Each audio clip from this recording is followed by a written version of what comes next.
Hey there, and welcome back to Stacklands. We are not going to play the game. We are going to play the game though. We are going to get every weapon. But first, I want to show you this. I put a link down below, but this is a website where you can see what every level in attack speed does, or what every level in hit chance does. That's very, very handy because I did install a mod that showed it to me. If you look at the pirate here, you see that the attack speed is slow, and that's apparently means that it will attack every 2.5 seconds. But if you look at the website, you can actually see that the next level, the next +1 attack speed, will increase it by 1 second. And the one after that one will increase it by 0.5 seconds. And the one after that one will increase it by 0.25 seconds. And then again by 0.25 seconds. So we can see that it's actually very important to at least do the first 2 upgrades of attack speed to get most of our villagers, but of course the last one, if you can get that, attacking every 0.5 seconds is of course really strong, especially if you have a chance to stun the enemy target, or a chance to heal something, or a chance to be invulnerable. Because I think that will be, those chances are calculated on how often you attack. I think. Now we go to hit chance and you see very low, low, normal. But then the hit chance is of hitting the enemy, and you can see that it goes up by 10% every time. And the last two will only go up by... Wait, the last one does go up by 10%. Only this one goes up by 5% for some reason. I do not know why.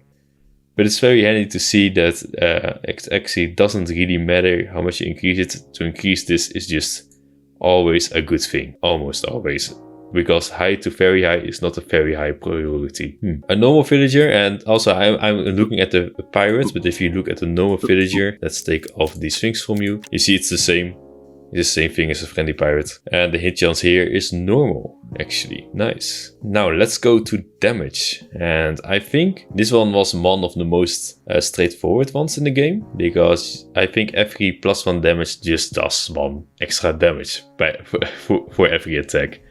So let's look what a normal villager has. A normal villager has a damage of 2, which is called weak, but if you increase it by a lot, it will eventually go up to a maximum of 6 damage, which is very cool.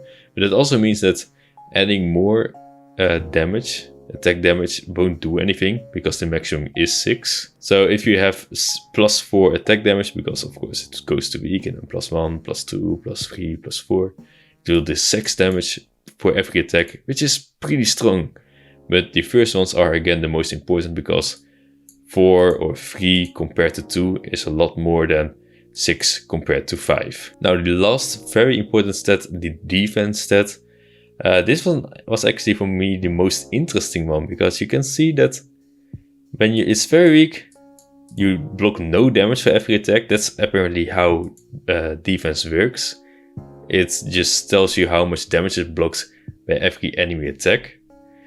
Alright, but not entirely, because the first level, I think we start at week 2. Yeah, we do start at week, and that just basically means that you will only block 1 incoming damage. And the +1 after that one is very important, because you can see that it will block 2 damage every enemy attack. However, if you get +1 extra defense and then another +1 extra defense, those won't matter at all.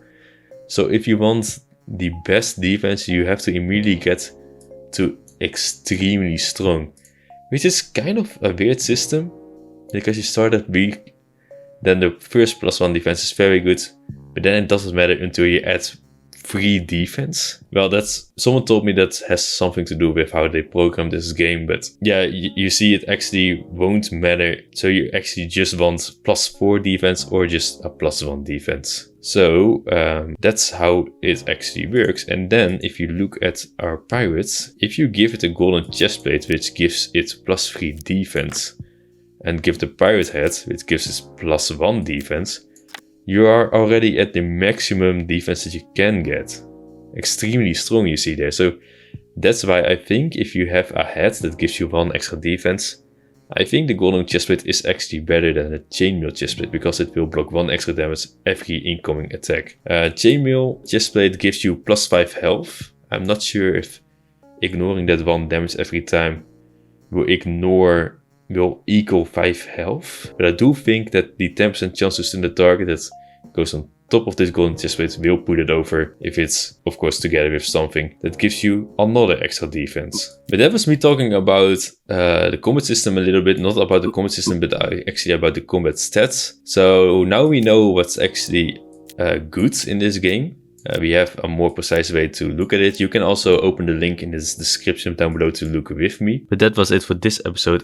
This is Future, editor Starchip. And the next episode we're going to talk about all of the craftable weapons, but that was too long. This video would be too long, so I hope you enjoyed this one. And the next video will be out tomorrow. See you then. Bye.